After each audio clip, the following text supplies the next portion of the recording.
morning! Let's go! Punta tayo ng Bago City. Ipakita ko sa inyo ang daan papuntang Bago City. Galing tayo ng Bacolod City, mga kabahedor. Let's go! So, ito na nga, kabahedor. Binidyo ko naman ulit yung kalsada papuntang Bago City. Medyo malayo-layo ang biyahe natin. Mahigit oras din itong tatakbuhan, no? Galing tayo sa Bacolod City. Bacolod City. Ito tayo sa Bago City. Mayroon tayong Cliente isa doon. Tapos Mahao. Tapos Valladolid ang last natin. Saka tayo babalik ng Bago City. So ito, pinakita ko sa inyo kung gaano kaganda ang 4 lanes dito. Madaan papuntang Bago City. At saka napakakinis ng daan, no?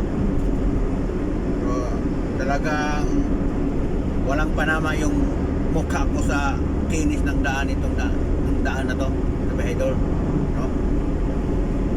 Wala akong makikita kahit kaunti, ano lang, kahit isang pirasong lubak lang, wala talaga, oh. Talagang napakakinis. So maganda kaalaga ang daan nila dito, kabahedor. So DPWH dito magaling mag-alaga sa daan na to. Tingnan mo, napakakinis.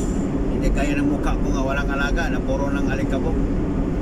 Ay naku, talaga.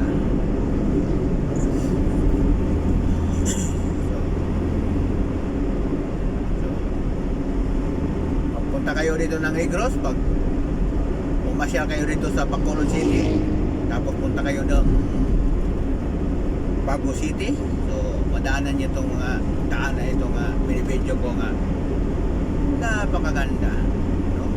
Pero huwag natin aabusuhin, no? Kasi kadalasan kasi pag ganito kaganda ang daan, kabahedor, talagang mabilis talagang takbo dito.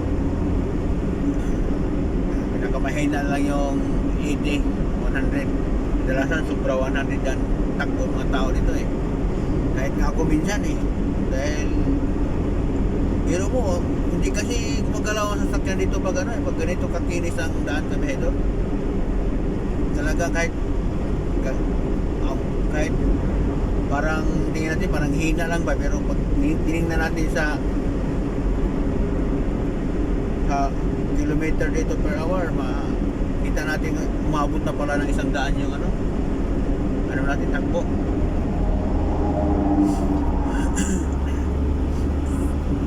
Dahil sa sobrang ganda ba, so kaya kailangan mag-iingat pa rin tayo, kasi kadalasan kasi pag maganda ang daan, eh, nandoon na yung kumpiyansa, no? Kasi maganda, so, hindi pa rin tayo magkumpiyansa, kasi ang buhay natin, kabahedor, eh, isa lang, eh. Wala nang chicken chance yan, eh, pag disgrasya. Yung pag-ibig natin, mga kabahedor, mayroon chicken chance yan, no? Depende yan sa mga tao na tumatanggap ng second chance.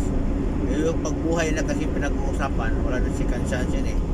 Pagpatay ka na talaga, patay ka na talaga, hindi ka na pwede mabuhay pa, diba?